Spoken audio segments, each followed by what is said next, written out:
오직 믿음이라고 하는 제목을 가지고 오늘 말씀을 나누기를 원합니다. 이렇게 쭉 대충 이게 기억이 나시면 저희가 처음으로 시작한 게 오직 예수였죠. 오직 예수, 예수에게 우리에게 소망이 있습니다. 지난주에 저희가 했던 게 오직 은혜라고 하는 거. 그래서 하나님 우리에게 선물을 허락하시지 않으면 우리가 그 선물을 받을 수 없다라고 하는 원리에 대해서, 영적 원리에 대해서 생각했고요. 오늘은 오직 믿음입니다. 사실 종교 개혁을 일으킨 사람이 마틴 루터라고 하는 사람인데, 그 사람이 종교 개혁을 일으키면서 모토로, 캐치프레이즈로 계속 외쳤던 말이 바로 이 말입니다. 오직 의인은 믿음으로 말미암아 살리라. 꼭 기억하십시오. 오직 의인은 믿음으로 말미암아 살리라. 짧은 구절이지만 아주 많은 것을 함축하고 있고, 이것이 제대로 깨달아진 자만이 하나님 앞에 의인으로 설 수 있다라고 하는 사실을 오늘 말씀을 통해서 우리가 깨달을 수 있기를 원합니다. 여러분들 살기 원하십니까? 살기 원하시죠? 그래서 저는 확 죽어버리고 싶습니다. 아주 인생이 지금 지나치게 힘들지 않고는 다 살기 원한단 말이에요. 그런데 우리가 방금 소개받은 루터의 그 말에 보면 우리가 사는 방법이 있다라는 거죠. 사는 방법이 뭐라고요? 믿음으로. 여러분들 살고 싶으시면 믿으셔야 합니다. 정말 살고 싶으면 믿으셔야 돼요. 여러분들이 죽을 병에 걸렸다라고 해봅시다. 의사가 방법을 다 알고 있어요. 길을 다 알고 있습니다. 그래서 여러분들에게 이렇게 식사를 하시고 이렇게 수술을 한 이후에 이렇게 여러분들이 몸을 잘 관리를 하면 살 수 있습니다 라고 했을 때에 여러분들 살 수 있는 방법이 뭐예요? 그 의사의 말을 믿고 신뢰하여서 거기에 나의 시간도 맡기고 나의 생활 습관도 변화시켜야 된다면 변화시키고 그 사람에게 내 몸을 맡기는, 그게 병든 사람이 살 수 있는 유일한 길이라고 하는 거예요. 여러분들, 우리가 정말로 인생을 사는 것처럼 살기 원하십니까? 우리가 지난주에 의롭게 함을 받는다라고 하는 것에 대한 이야기를 했는데, 여러분들 의롭게 함을 다른 말로 뭐라 그랬어요? 만족하는 거라 그랬잖아요. 여러분들 정말 만족감 있는 삶을 살기를 원하십니까? 조금 더 알아듣기 쉬운 얘기로 표현한다라고 하면 진짜 행복한 그런 삶을 살기를 원하십니까? 내 존재가, 내 인생을 60을 살건 70을 살건 80을 살건 가치 있는 존재로, 자격 있는 존재로 살기를 원하십니까? 그럼 다른 길은 없다라고 하는 거예요. 오직 의인은 믿음으로 말미암아 가치 있게 되고요, 믿음으로 말미암아 자격 있게 되고요, 믿음으로 말미암아 행복하게 되고, 믿음으로 말미암아 만족하게 된다라고 하는 거예요. 모든 인간은, 다시 반복하지만, 이 의와 구원을 원하고 있습니다. 제가 종교적인 용어로 가능하면 표현하지 않으려고 하는데, 모든 인간은 행복하기 원하고 모든 인간은 만족하기 원한다라고 하는 거예요. 그런데 많은 사람들이 이 구원을 향해 가는 길을 믿음이 아닌 다른 데서 찾고 있어요. 가장 일반적으로 우리가 교회에서 보게 되는 구원을 찾아가는 길, 행복한 인생을 찾아가는 길은 뭐냐? 하나님이 없음을 통해서 여러분들을 구원받기를 원합니다. 교회 밖에 있는 사람들은 대부분 그런 분들이라고 보시면 돼요. 하나님이 있으면 귀찮잖아요. 그쵸? 요것도 이렇게 하면 너는 지옥 갈 거야, 요것도 이렇게 하면 너는 구원받지 못할 거야, 이런 법들이 많으니까 하나님을 내려놓습니다. 하나님을 없애버리고 내 인생에서 내 인생의 통제자를 누구를 삼는가 하면 나를 삼는 거예요. 내 나름대로 괜찮은 도덕 기준을 삼고, 내 나름대로의 그 노력의 기준을 삼고, 내 나름대로의 성공의 기준을 주변 사람들과 세상의 문화와 살펴서 이 정도면 구원이 되겠지, 그리고 내가 성취할 수 있을 만한 목표를 세워놓고 나는 내 인생을 이렇게 통제함으로 구원받는 존재가 될 거야 라는 인생을 살아갑니다. 여러분들, 거기에는 구원이 없습니다. 그런데 거기에만 구원이 없는 것이 아니라 하나님을 인정하면서도 구원이 없는 삶을 살 수 있어요. 하나님을 인정하면서도. 가장 대표적인 예는 마귀죠. 마귀가 하나님을 인정해야 하네요. 마귀는 절대적으로 하나님의 존재를 인정합니다. 하나님의 전능하심과 예수 그리스도의 하나님의 아들 되심까지도 절대적으로 인정하는 존재가 마귀예요. 마귀의 예는 우리가 조금 다를 수는 있지만 어쨌든 하나님을 인정하면서도 우리가 구원을 가지지 못하는 방법이 있습니다. 어떤 방법이냐면 사실은 교회 안에 많이 존재할 수 있는 케이스인데요. 교회 안에 있으면서 하나님을 인정하면서도 하나님을 나의 통제하에 두는 거예요. 여러분들, 하나님을 나의 통제하에 둔다라고 하는 게 뭘까요? 내가 착한 일을 하고 내가 열심으로 하나님을 섬기는 것을 통해서 하나님을 나의 시간표에 묶어놓으려고 하는, 나의 계획에, 나의 그림에 묶어놓으려고 하는 그런 태도를 이야기를 합니다. 그러면 거기에는 구원이 없어요. 아무리 교회를 열심히 다니고 우리가 교회에서 열심히 봉사를 한다 할지라도 여러분들 교회 생활이나 밖에 나가서 하는 일상적인 생활에서 우리의 삶에는 행복이나 만족이 존재하지 않게 됩니다. 그래서 우리는 다른 길을 찾아야 돼요. 성경은 그것에 대해서 아주 분명히 이야기합니다. 그 길은 오직 믿음으로 가능하다고. 제가 아이들을 픽업하면서 항상 지나는 곳이 있어요. 센트럴 하이 이렇게 쭉 지나가잖아요. 그 근처 아시는 분들은 그 근처에 가장 넓은 지역을 이렇게 쫙 길 양쪽으로 해가지고 차지하고 있는 그 지역이 있는 걸 아실 거예요. 뭐가 있죠? 공동묘지가 하나 있습니다. 제가 그 공동묘지를 매일 지나가는데 차를 주차시켜놓고 그 공동묘지에 들어가서 이렇게 이야기한다라고 해봅시다. 자, 여기 맛있는 음식이 준비되어 있습니다. 일어나서들 다들 드시죠. 어떤 일이 벌어지겠습니까? 공동묘지에서 냄새를 맡고 다들 무덤 문을 벌떡벌떡 열고 일어나가지고 오늘 스파게티 냄새가 참 좋네요.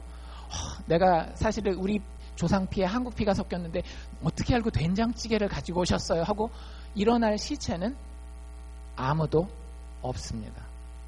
여러분들, 성경은 모든 인간 존재를 가리켜서 뭐라고 이야기를 하고 있는가 하면 죄로 인하여 죽은 존재라고 이야기를 해요. 믿음의 시작은 여러분들 여기서 시작되어야 합니다. 믿음의 시작은 예수 믿는 믿음이 불가능하다라는 것을 인정하는 데서 시작해야 합니다.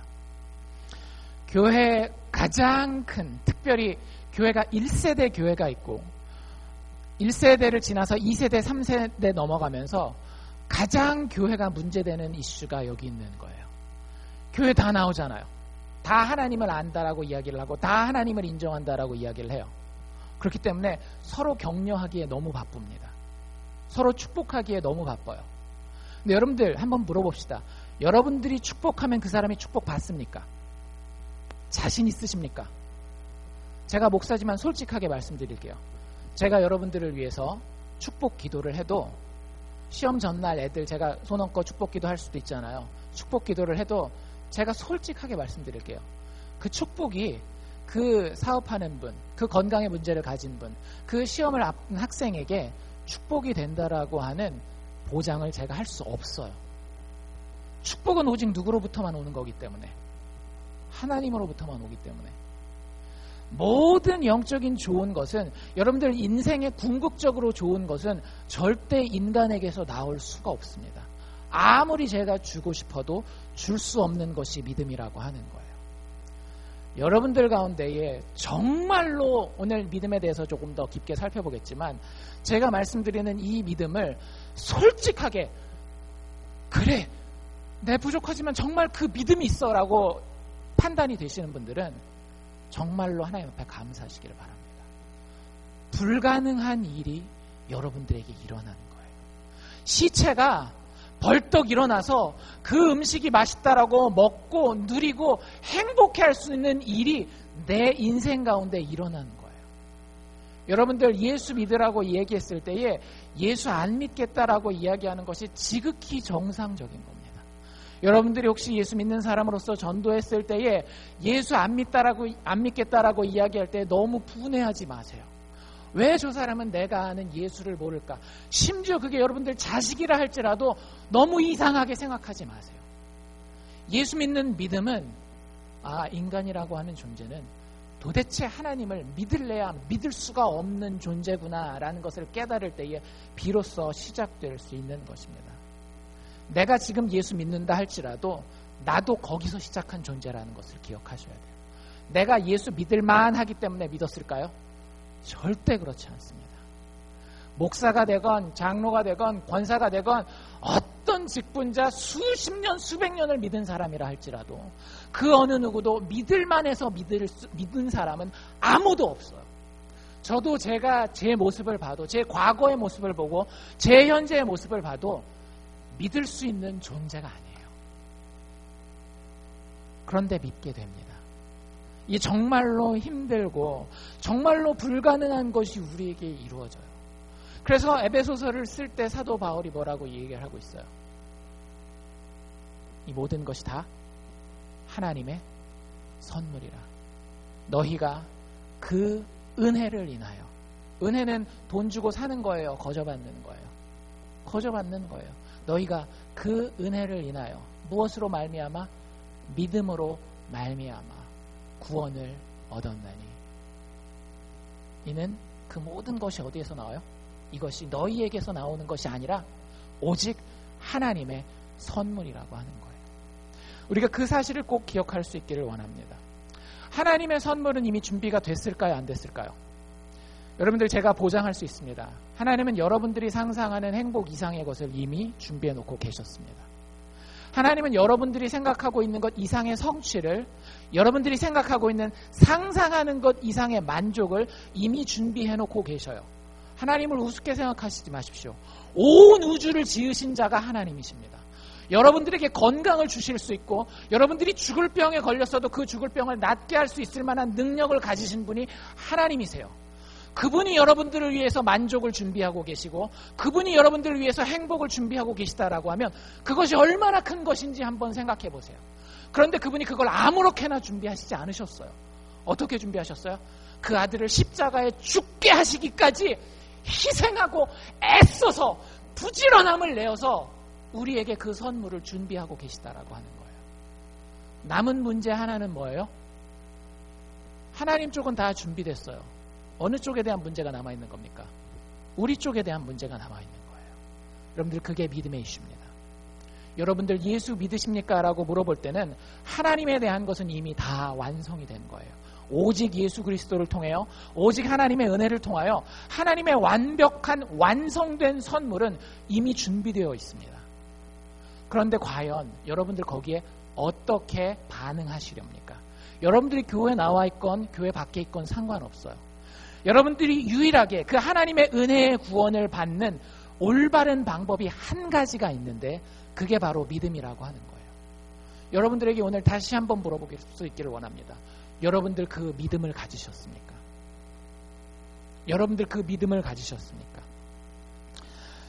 루터가 오직 의인은 믿음으로 말미암아 살리라 라고 이야기했을 때에 이 말은 루터가 만들어낸 말이 아닙니다. 사실은 구약성경 하박국이라고 하는 성경, 호박국 말고요, 하박국이라고 하는 성경에 나와 있는 말이에요. 제가 그 구절을 읽어드릴게요. 하박국 2장 4절입니다. 보라, 그의 마음은 교만하며 그의 속에서 정직하지 못하니라. 누구 얘기를 하는 건가 하면 그 당시에 바벨론 사람들이 있었어요. 아주 하나님을 우습게 알고 심지어는 하나님의 나라였던 유다 나라를 멸망시키려고 군대를 이끌고 온 사람들이었습니다. 그리고 자기네들 사회 안에서도 아주 포악하고 도덕적으로 본받을 만한 일들이 별로 없는 나라였어요. 그래서 그 나라를 향하여서 하나님이 하시는 얘기예요. 하박국이 선지자 이름이거든요. 하박국 선지자가 지금 자기네 나라가 바벨론한테 그렇게 괴롭힘을 당하니까 막 너무너무 억울한 거예요. 우리가 죄인인 거 알겠는데요, 하나님. 저 사람들 우리들보다도 더 죄인이잖아요. 그럼 저놈들 어떻게 하셔야 되는 거 아닙니까? 그 질문에 대해서 하나님 지금 대답하시는 겁니다. 그래? 내가 지금 눈 감고 있는 것 같아? 눈 똑바로 뜨고 보렴. 눈 똑바로 뜨고 보렴. 그의 마음이 교만한 거 내가 알고 있어. 그의 속에서 정직하지 못한 거 알고 있어. 그런데 하나님 정말 무서운 분이세요. 그 바벨론 얘기를 하면서 사실 누구 얘기를 하는가 하면 하박국을 여러분들 자세히 보시면, 그런데 너는 안 교만하니? 너는 정말 100% 깨끗해? 정직해? 그러면서 바벨론과 유다를 함께 묶어서 이렇게 얘기를 하십니다. 교만한 너희들, 정직하지 못한 너희들, 내가 다 다 멸해버릴 거야. 불을 내려, 군사를 내려, 자국이 남지도 않도록 내가 너희들을 멸해버릴 거야. 그러니까 하박국이 너무 깜짝 놀라요. 혹 때려 가려다가 혹 붙여가지고 온 거잖아요. 자기는 우리를 괴롭히는 저 사람들 좀 괴롭혀주세요 그랬더니 하나님이 뭉탱이로 묶어가지고 니들 다 정직하지 못하잖아. 니들 다 교만하잖아. 내가 다 없애버릴 거야. 근데 하나님이 거기서 한마디 붙이는 게 이 말이에요. 니들 근데 이거 하나만 알아라. 살 길이 없진 않다. 그러나 의인은 믿음으로 말미암아 살리라. 도대체 믿음이 뭐길래 그 하나님의 진노 앞에 우리가 살 수 있는 유일한 길이라고 믿음을 제시하고 있는 걸까요? 하박국 2장 4절 오직 의인은 믿음으로 말미암아 살리라, 이게 신약 성경에 또 반복되어집니다. 여러분들 혹시 기억하시는지 모르겠어요. 우리가 읽었던 히브리서에서도 나오고요, 그 유명한 로마서에서도 나오고 갈라디아서에서도 나옵니다. 그러니까 3번이나 나와요. 구약 성경 하박국에 한 번 나오고 그 말씀이 그 이후에 사도들을 통해서 3번이나 반복되고 있다라고 하는 거, 얼마나 중요한지 아시겠죠? 거기서 믿음이 무엇인지에 대한 힌트를 우리에게 주고 있습니다. 여러분들 한번 들어보실 수 있기를 바랍니다. 로마서 1장 17절이에요. 사도 바울이 이렇게 얘기하고 있어요. 복음에는 예수 그리스도의 죽고 다시 살아나신 그 복음을 얘기를 하는 거죠. 복음에는 하나님의 의가 나타나서 믿음으로 믿음에 이르게 하나니 기록된 바 오직 의인은 믿음으로 말미암아 살리라 함과 같으니라. 비슷한 하박국 말씀을 인용하고 있는데 여기서 우리가 깨달아야 하는 것은 이것입니다. 여러분들, 믿음이라고 하는 것은 예수 그리스도의 의만 나의 생명으로 여기는 거예요.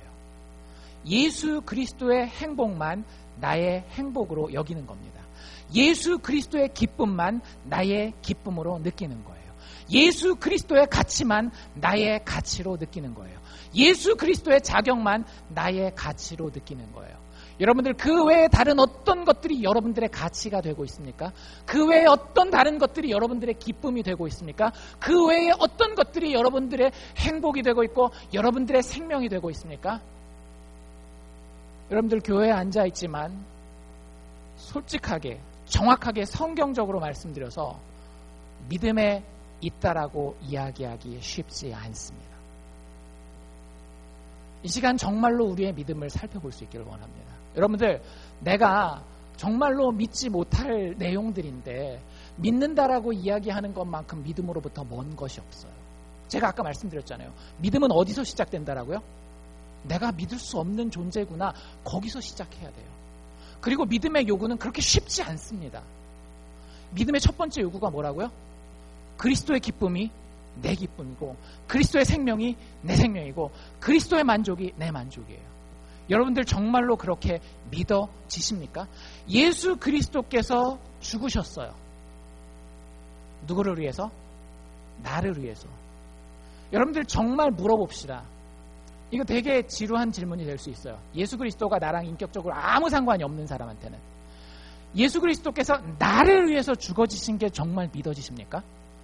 교회에서 그저 목사가 물어보니까 하는 대답 말고 솔직하게 누가 여기다가 칼 대고 당신 정말로 예수라는 사람이 2000년 전에 이 땅에 와서 당신 위해서 죽었다라고 하는 사실을 믿습니까? 목이 달아나도 그것이 당신의 죽음이심을 믿습니까?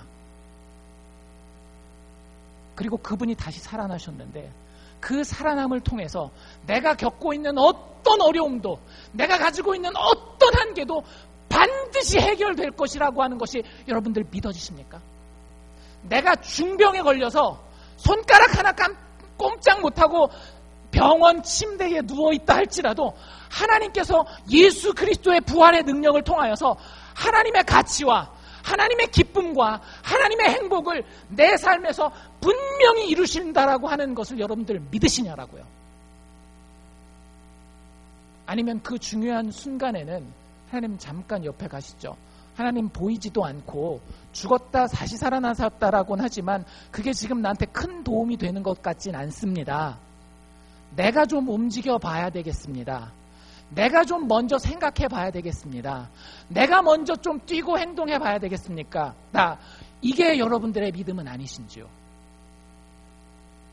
성경에서 우리에게 이야기하는 믿음은 분명해요. 복음에는 하나님의 의가 나타나서 믿음에서 믿음으로 이른다고요. 처음부터 그게 그냥 그대로 여겨지는 거예요. 여러분들 믿음이 뭡니까? 내 노력이 아니라 뭘 믿는다고 보통 얘기를 해요? 산타클로스 믿는다라고 얘기를 하죠. 페리테일, 동화 믿는다라고 얘기를 하죠. 여러분들 동화가 우리한테 해주는 거 있어요? 없어요? 없어요. 일어날 가능성이 전혀 없어 보이는 것들이에요. 근데 그것을 믿는 사람은 어때요? 그게 내 이야기가 되는 거예요. 그 이야기가 정말로 내 이야기가 돼서 그리스도의 죽음이 나의 죽음이 되고 그리스도의 부활이 나의 부활이 되는 거예요. 여러분들 그걸 믿는 걸 믿는다라 그러는 거예요. 진짜 깊게 생각해 봅시다. 여러분들 우리 서로에게 예수 믿으십니까? 예수 믿습니다라고 서로 이야기할 때에 제가 정말 안타까운 경우들이 있어요. 교회 밖의 사람들을 만날 때 교회 밖의 사람들이 교회를 정말 우습게 생각할 때 밖에 계신 분들인가 믿음이 없으니까 제가 진짜 속에 있는 얘기를 다 하진 않죠. 다 하진 않지만 정말 믿음을 모르시는군요 라고 이야기하고 싶을 때가 너무 많아요. 근데 여러분들 그 원인이 어디 있는지 아세요? 교회 안에 있어요. 교회 안에 많은 사람들이 그냥 이런 교리가 있대. 그걸 믿는 것은 좋은 것이래. 그럼 여러분들 도덕시험 보면 어떻게 해요? 도덕시험에 남의 물건을 훔치는 것은 좋은 일입니까? 나쁜 일입니까? 여러분들 어디다가 동그라미 치시겠어요? 좋은 일, 나쁜 일, 남의 물건 훔치는 거. 당연히 나쁜 일에다가 동그라미 칠 거 아니에요. 100점을 맞기 위해서. 여러분들 그걸 믿음이라고 부르지 않는다라고요. 믿음은 뭔가 하면 내가 남의 거를 진짜 우연히 내가 수업을 갔는데 수업 시간에 선생님이 이렇게 그 교보제를 나눠줘가지고 내가 그거 보고 했는데 뭐 바쁘게 짐 싸다 보니까 그게 내 가방 안에 들어왔어요. 그때 집에 와서 엉엉 눈물이 날 만큼 이게 정말 나쁜 건데 남의 물건 내가 실수로라도 가지고 오는 거 이거 정말 나쁜 건데 그 사람 도덕시험에서 이게 나쁜 건가 좋은 건가 동그라미 못 쳐도 그 사람은 정말로 그거 아는 거예요. 여러분들 그걸 믿음이라고 얘기를 한다라고요. 우리 교회 다시 한번 생각해 봅시다. 우리 교회 처음부터 다시 한번 시작해 봅시다. 여러분들 예수의 죽음과 부활이 정말 여러분 것들입니까? 집에서 진지하게 물어보십시오. 회원증 다 필요 없어요. 심지어 목사 타이틀도 다 필요 없어요. 저도 늘 고민합니다. 물론 구원의 확신이라는 게 있긴 해요. 그런데 정말로 내가 믿는 믿음이 내 것이 아닌 남의 것이 내 것처럼 여겨지는 거예요. 여러분들 자녀들이 여러분들 돈 쓸 때 어떻게 해요? 남의 돈 쓰는 것처럼 이거 써도 되나 이런 생각으로 쓰나요? 그렇지 않잖아요. 자녀는 부모에 대한 믿음이 분명히 있습니다.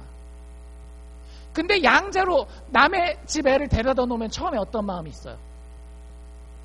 그 집 식탁에 앉는 것도 불편하고 그 집에 뭐 이렇게 쓰는 것도 불편하고 그렇단 말이에요. 여러분들 우리가 가지고 있는 믿음이라고 하는 것은 하나님의 것을 예수 그리스도의 것을 내 것으로 온전히 받아들일 수 있을 때에 비로소 그때 믿음이라고 얘기할 수 있는 거예요. 두 번째 이 말씀이 또 반복되는 곳이 어디인가 하면 갈라디아서 3장입니다.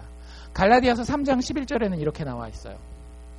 또 하나님 앞에서 아무나 율법으로 말미암아 의롭게 되지 못할 것이 분명하니 이는 의인이 믿음으로 말미암아 살리라 하였음이니라. 똑같은 구절 나왔죠. 하박국에 나와 있던 거. 오직 의인은 믿음으로 말미암아 살리라 이게 나와 있는데 여러분들 믿음의 첫 번째는 예수 그리스도의 의만 나의 생명으로 여기는 것이라고 얘기를 했는데 믿음의 두 번째는 무엇인가 하면 믿음은 나의 행위가 아니라 하나님의 은혜를 의지하는 것입니다. 여러분들 인생은 그대로 놔두면 행복할까요? 불행할까요? 인생은 그대로 놔두면 행복할까요? 불행할까요? 잘 모르세요? 제 정답을 가르쳐 드릴게요. 인생은 가만히 놔두면 불행해요. 그래서 우리가 악을 쓰고 일하는 거 아니에요. 노력해보는 거 아니에요. 쉽게 얘기를 하자면. 노력하는 게 뭐 참 기분 좋은 그런 일입니까? 그렇지 않잖아요. 내가 열심히 하고 나를 희생해야 된다라고 하는 게 쉬운 일이 아니에요. 그럼에도 불구하고 그걸 하는 이유가 뭐예요? 최소한의 구원을 받기 위해서 그런 겁니다. 무슨 얘기냐면 최소한의 행복을 누리고 싶어서 그걸 하고 있는 거예요.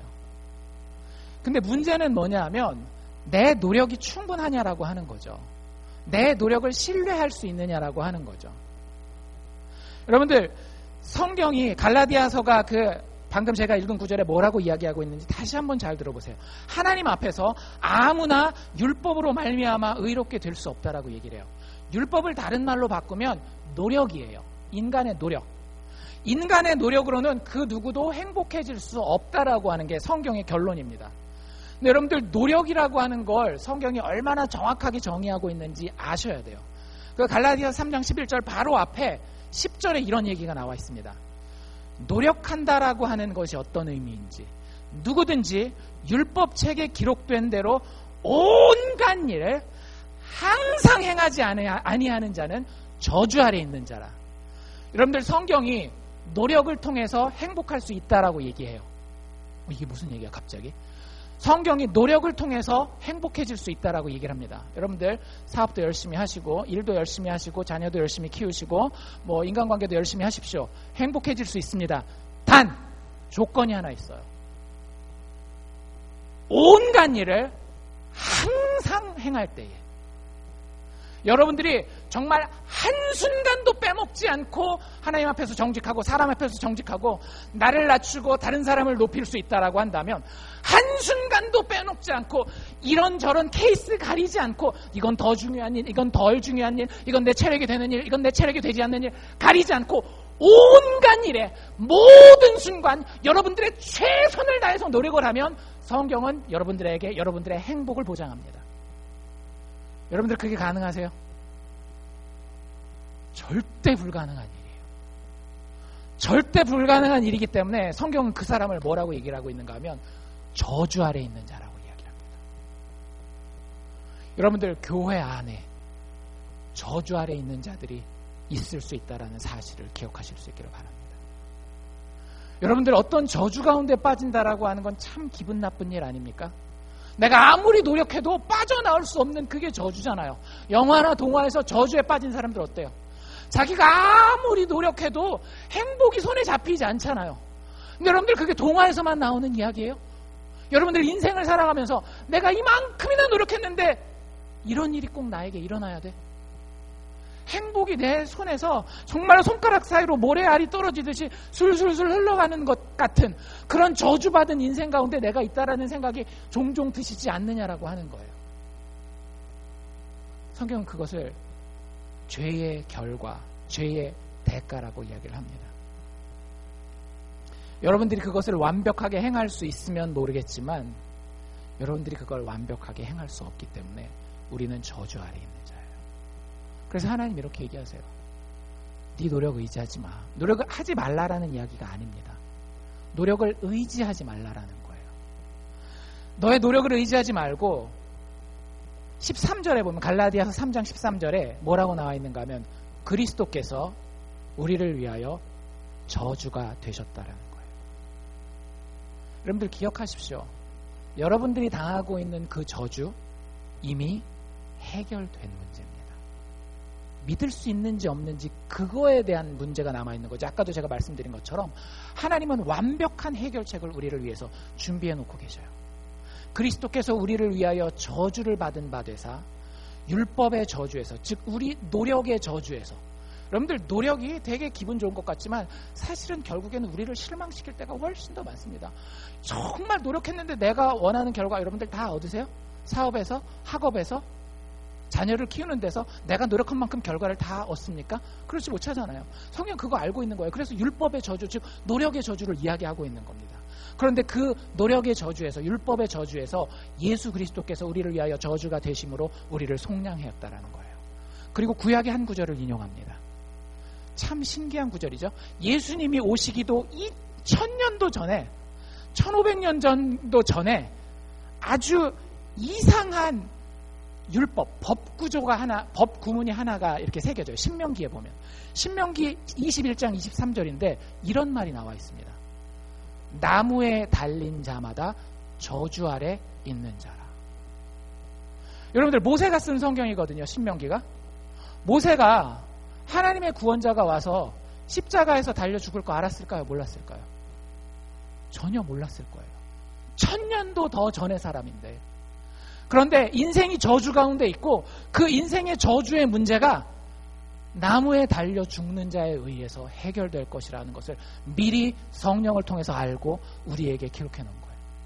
그래서 갈라디아서를 기록할 때 사도 바울이 그렇게 얘기를 했더라고요. 그리스도께서 우리를 위하여 저주를 받은 바 되사 노력의 저주에서 우리를 속량하셨으니 기록된 바 나무에 달린 자마다 저주 아래 있는 자니라. 여러분들이 믿음을 고백하는 순간 누가 저주 아래 있는 거예요? 예수가 저주 아래 있는 거예요. 나는 더 이상 저주 아래 있는 자가 아니에요. 여러분들 노력하고 애쓰고 힘들고 거기서 또 좌절하고 여러분들이 자꾸 그 패턴을 반복하고 있다라고 한다면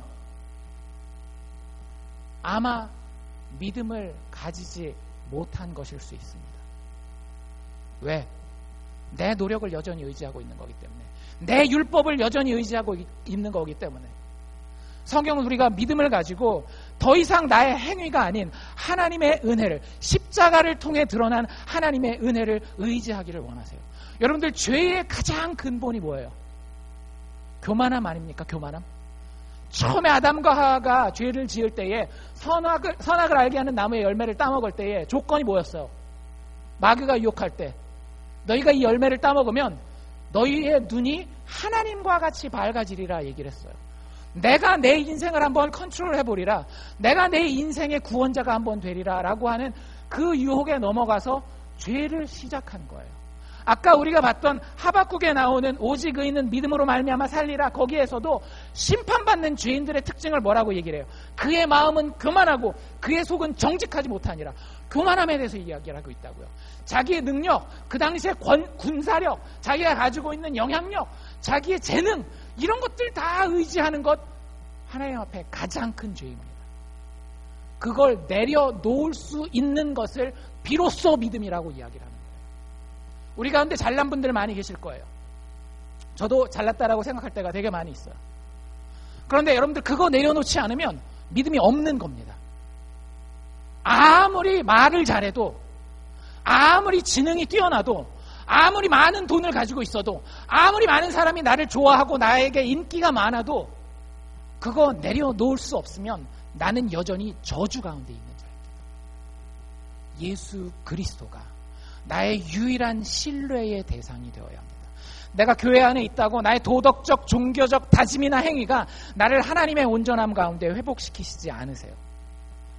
오직 예수 그리스도께서 나를 위해서 죽으셨다라고 하는 그 사실만이 나의 신뢰거리가 되어야 합니다. 여러분들 누구를 신뢰하며 무엇을 신뢰하십니까? 피할 수 없는 위기와 저주 가운데서 믿음으로 예수 안에서 드러난 하나님 여호와만 바라는 것. 그래서 예수 믿는 사람들이 기도하는 거예요. 그래서 예수 믿는 사람들이 하나님 앞에 엎드러지는 거예요. 그래서 예수 믿는 사람들의 예배는 영광스러운 거예요. 모든 것을 다 내려놓았는데 모든 것을 다 가진 자가 되었거든요. 정말 기쁘지 않습니까? 제가 지하 단칸방에 살 때도 저희 식구들이랑 빚을 져서 다른 사람들한테 돈을 이렇게 안 좋은 소리 해가면서 빌려올 때도 정말 이 사실을 기억하면 너무너무 기뻐요.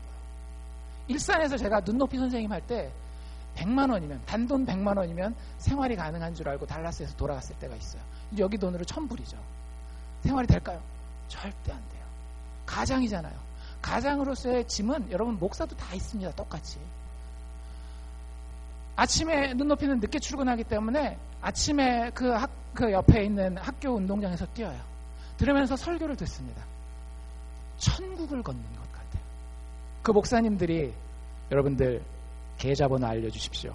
제가 하루에 100만 불씩 쏩니다. 여러분들 계좌로 10,000불씩은 들어갈 겁니다. 그 얘기를 해서 제가 정말 기뻤을까요? 그렇지 않아요. 내가 아무리 노력해도, 내 옆에서 누가 아무리 도와줘도 해결될 수 없는 문제가 반드시 있어요. 부모라고 모든 걸 다 해결해 줄 수 있나요? 남편이라고 아내라고 모든 걸 다 해결해 줄 수 없나요? 있나요? 없잖아요.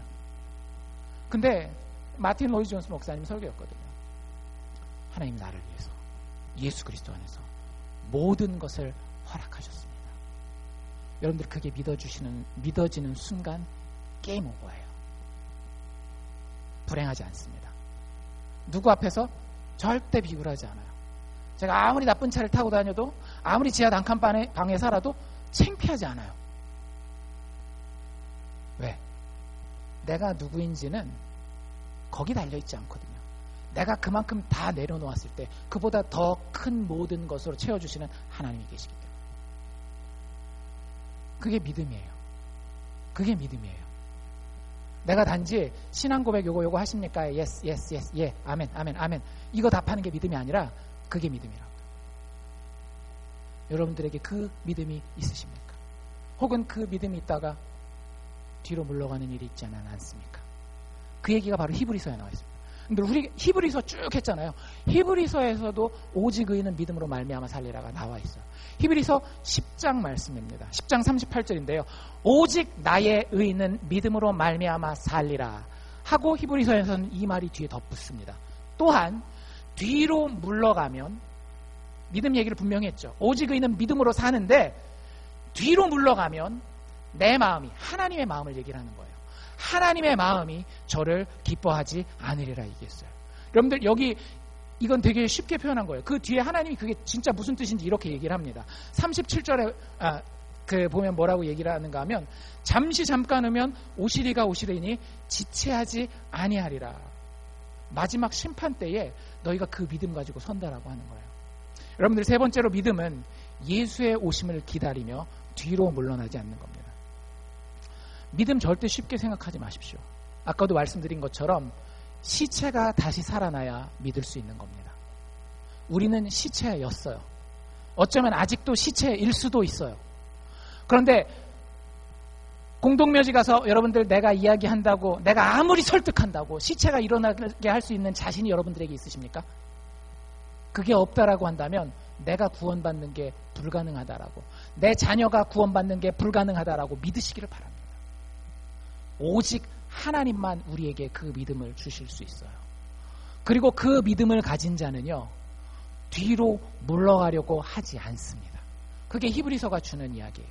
오직 의인은 믿음으로 사는데 진짜 사는 거예요. 잠시 잠깐 오면 오실 그분을 기다리면서 삶의 열매를 맺으면서 삽니다. 믿음은 현재의 삶에서 예수의 의의를 기뻐하면서 인내하는 힘을 우리에게 가져다줘요. 여러분들이 제가 자주 쓰는 표현이죠. 세상에 한 발, 하나님께 한 발 두고 살 수 있을까요? 없을까요? 진짜 믿음의 사람이라고 한다면 그럴 수 없어요. 여러분들이 5살짜리 크리스찬이 되건 55세 크리스찬이 되건 105세 크리스찬이 되건 여러분들 예수 믿는 자는요 예수에게 모든 것을 거는 삶을 삽니다. 5살짜리가 예배를 드려도 정말로 영광스러운 예배가 되고요 105세 할아버지가 예배를 드려도 정말로 힘있는 예배가 되는 거예요. 그리고 그 능력으로 세상에 나아가서 학생으로 살고요 세상에 나아가서 회사원, 직장인으로 살고 사업가로 살고 어머니로 살고 아버지로 사는 거예요. 세상에서는 사업하는 데서는 사업하는 사람들의 모습대로 세상에서 다른 사람들이 자식 이렇게 키운다니까 나도 자식 이렇게 키우는 모습으로 살지 않는다라고요. 믿음은 일관성이 있어요. 오실 예수님이 오시는 것이 너무나 분명하게 보이기 때문에 그 믿음의 소망으로 어떤 상황에서건 살게 됩니다. 여러분들 우리가 찬양하잖아요. 모든 상황 속에서 주를 찬양할지라. 여러분들 그 말로 입술로만 고백하시겠어요? 모든 상황 속에서? 여러분들 그 찬양 못하셔도 돼요. 내 목이 안 좋아가지고 높이 안 올라가도 돼요. 근데 정말 모든 상황 속에서 내가 삶을 살아낼 때에 믿음의 열매를 드러낼 수 있는 그것을 사실은 믿음이라고 이야기를 하는 거예요.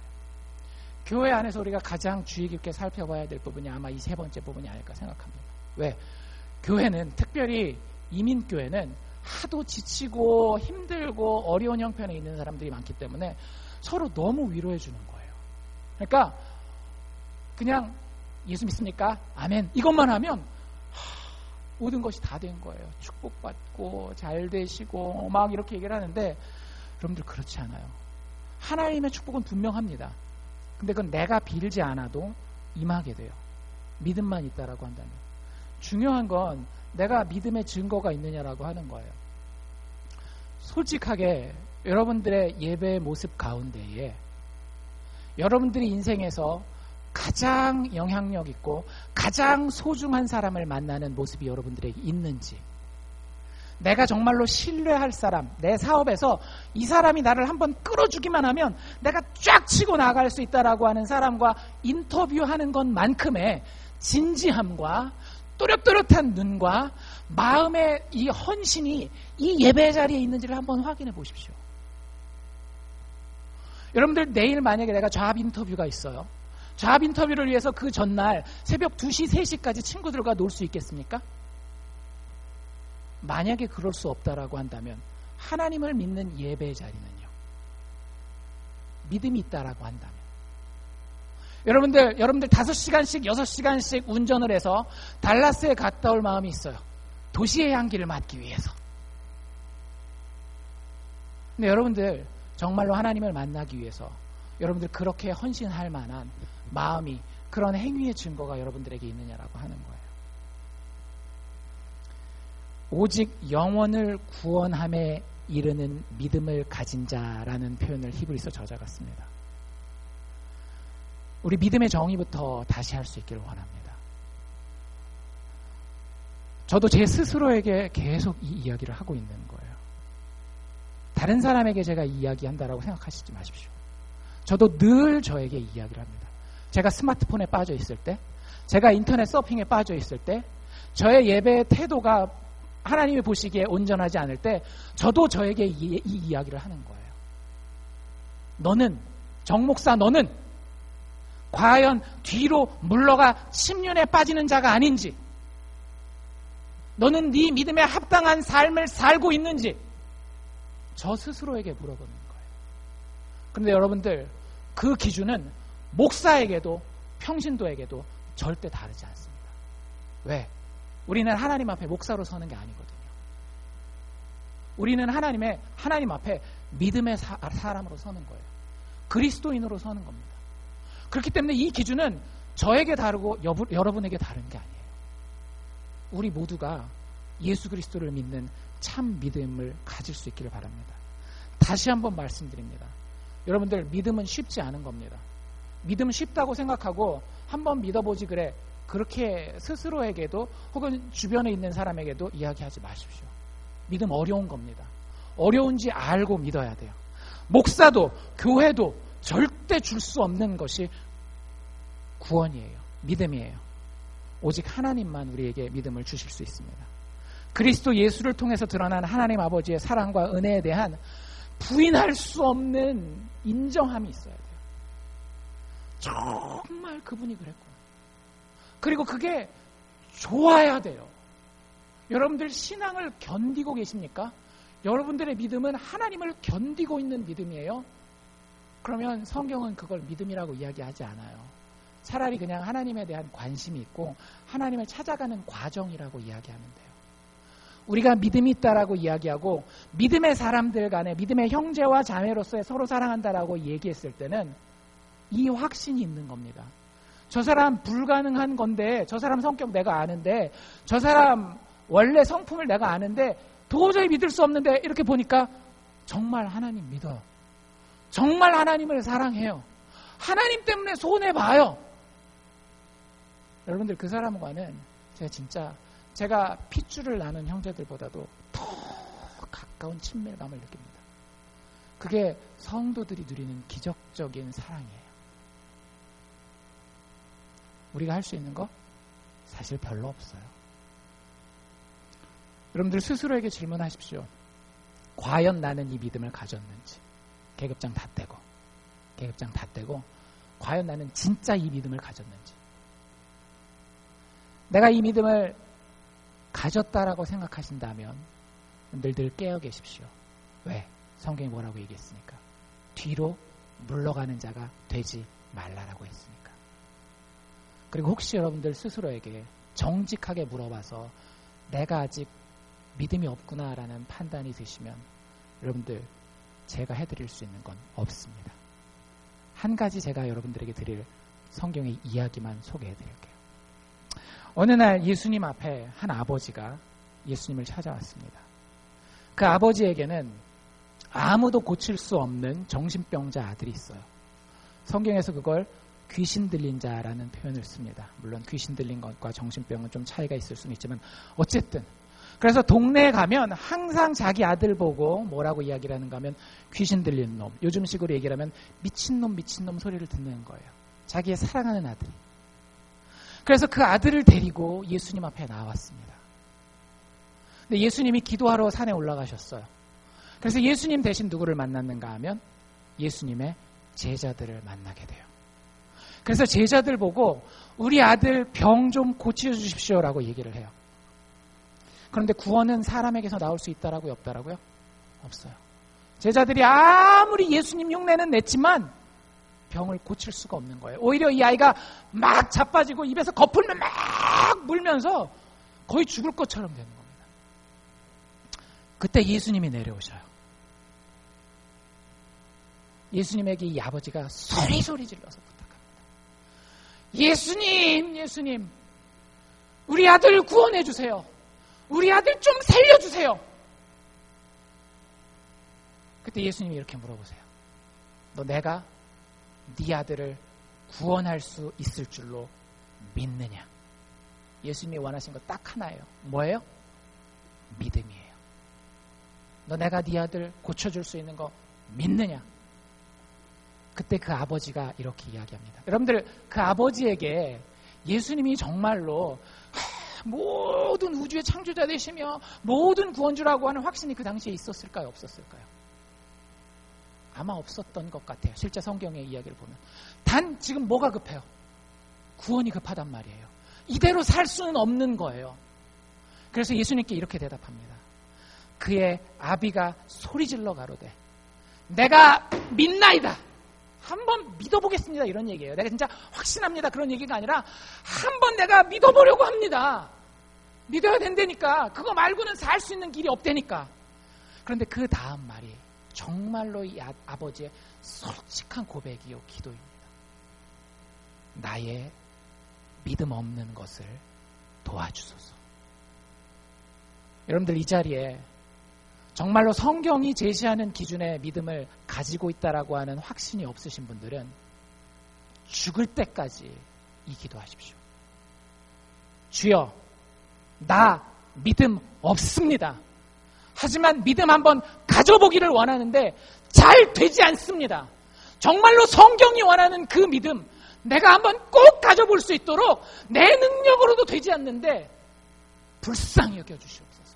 나의 믿음 없음을 주님 불쌍히 여기시고 도와주시옵소서. 여러분들 그 기도를 할 수 있는 사람에게 하나님이 믿음을 선물로 주실 줄로 믿습니다. 오히려 그것 없이 그냥 나는 다 예라고 대답할 수 있어라고 하는 사람에게는 하나님의 은혜가 가지 않아요. 왜? 교만하기 때문에. 내가 그냥 그렇게 쉽게 예스라고만 대답해서 구원받을 수 있는 존재라고 생각하는 아주 영적인 고단수에 있는 사람, 하나님은 거들떠보지도 않습니다. 바닥까지 내려오십시오. 그리고 주님이 도와주시지 않으면 내가 믿는다라고 입도 뻥끗할 수 없습니다. 그냥 도와주십시오. 여러분들 이 믿음을 여러분 안에 시작하시고 성장시키실 수 있기를 주의 이름으로 축원합니다. 기도합시다.